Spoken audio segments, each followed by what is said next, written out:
Hi, it's Fiestaro. Hello, Leo placement. So this is your end of the month reading. Okay, so yeah, gamit tayo ng oracle cards and tarot. So let's see ano bang meron. Pero again, yeah. Kung may tanong po, mag-message and then wag po sa comment section. Okay? So, tanong sa private reading, tanong sa mga charms. So, yeah. Message po. Okay. Leo.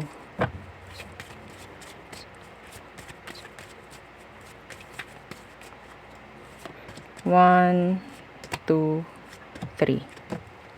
Okay. So, let's see ano tong tatlong ito. First is journey. Next, message. And then, occupation. Uy, meron ng meron ng mabibigyan ng visa, paper, certificate to travel. Okay? Energy rin ng pwedeng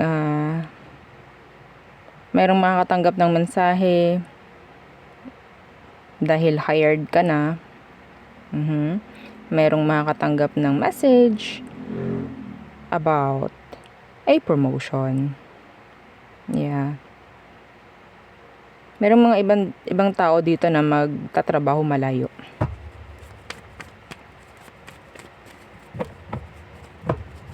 Yes. So what's with this journey for Leo placements? What is this journey? Journey. 5 of Wands.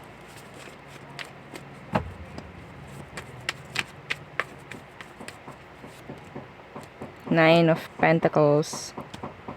I am hearing support. Okay, iba dito makakapasa. Diba? Iba't iba yung energy. May makakapasa. Exam, test. Okay? Merong masusuportahan pagdating sa pag-aaral. May masusuportahan pagdating sa, financial. Okay? May mga suportang parating. Pwedeng galing sa malayo. Okay? Merong makakapagtrabaho sa malayo and nakuha ko na magiging sabihin nating pangmatagalan na, no? Pwedeng ma-regular ka dun sa work na yon. So what's with this message? So pwedeng makatanggap ng mensahe ang mga Leo tungkol saan? Two. This is a lovers in reverse. So, may chance na pwedeng makatanggap ka ng message from a person na pwedeng meron ng nangyaring pagdistansya. Okay? The Knight of Cups in reverse. Pero, ang nakuha ko dito is hindi po ganun na magiging consistent. Yeah. Knight of Pentacles. Uy, meron ditong dalawa.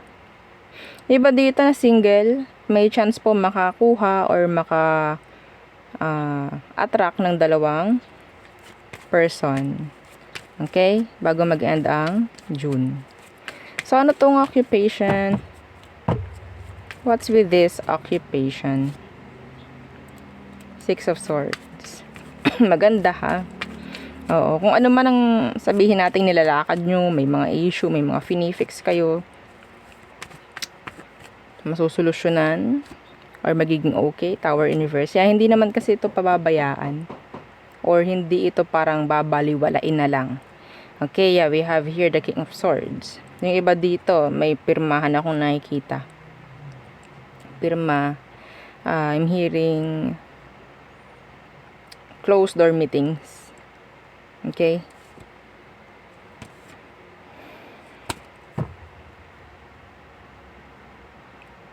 Meron kang isang offer dito, I think isa, na hindi mo maya-avoid. And this is regarding career or work.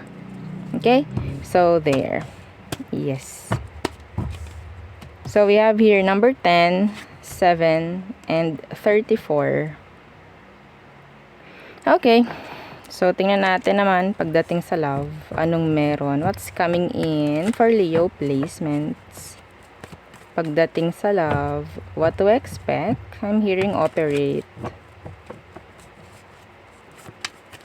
Leo.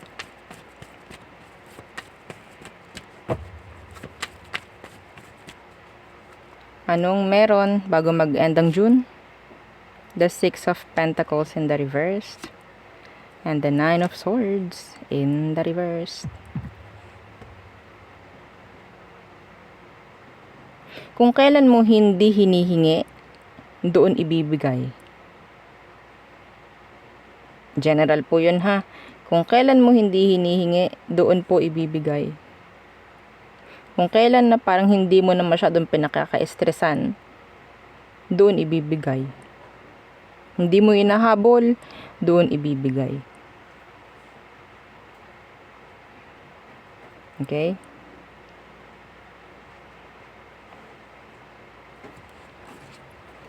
Yeah. The Nine of Cups. Energy po ng sabihin nating mga pinagdarasal nyo. Pinagdasal mo yan.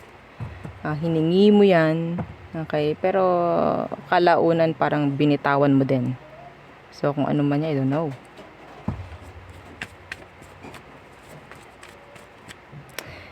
Okay. Sandali lang po ha. Sandali lang. Okay. So, nasa na? Oo. O, diba? Six of Pentacles and the Nine of Swords in reverse. Sabi ko nga, basta hindi nyo na to hinihingi, hindi nyo na to hinihintay, tsaka pa ibibigay.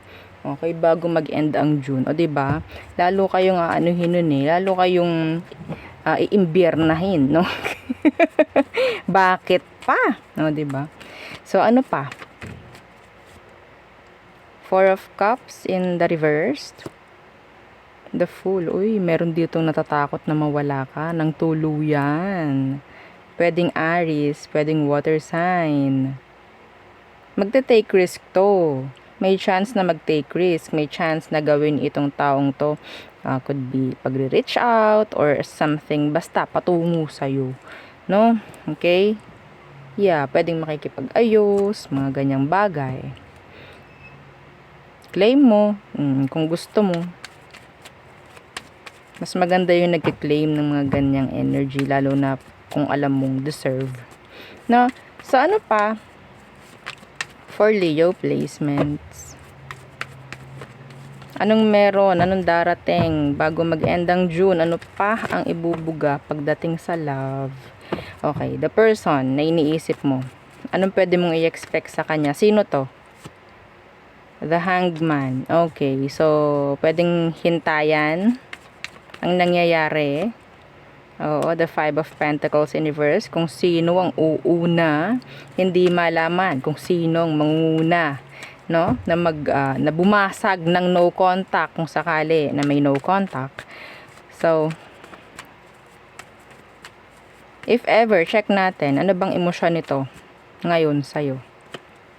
The Three of Swords in reverse. Gusto niyang makipag-ayos. Oo. Oo. So, anong next action niya? Ay, hindi. Talaga, no? Oo, Knight of Swords in reverse, hindi talaga siya makikipag-usap. So, anong magiging outcome ninyo? Bago mag-end or end ng June, anong outcome niya ng taong to? The Nine of Pentacles in reverse, talaga naman. Okay, Nine of Pentacles. So, nandyan yung parang kinakailangan ninyo talaga yung isa't isa. Justice in reverse. Kinakailangan talagang magbigay ng kapatawaran. Kaso walang komunikasyon. Paano mangyayari yun? So, kulang dito communication po. Okay, merong nagja-juggle. Makikipag-usap ba ako? Hindi. Hindi na tayo natapos sa ganyan. Kung sino bang mauuna. Oo. Okay? So, sino ba Eh, yung isa naman, parang hindi niya gusto dahil, ewan, pwedeng meron siyang dahilan. And ikaw, siguro, ang dahilan mo, kasi siya naman yung gumawa ng mali. Yun naman lagi yung dahilan. So, hindi ako gagawa ng paraan kasi siya naman kasi yung gumawa ng mali.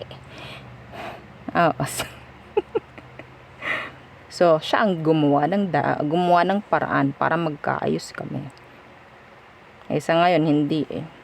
Pero gusto niya makipag-ayos. Bahala kayo, no? So, dadamay nyo pa ako dyan. So, yan ang ating reading for you, Leo placements. Again, please don't forget to like, share, and subscribe, and follow our FB page and sa nating YouTube channel na nasa description box below. Again, thank you. Goodbye.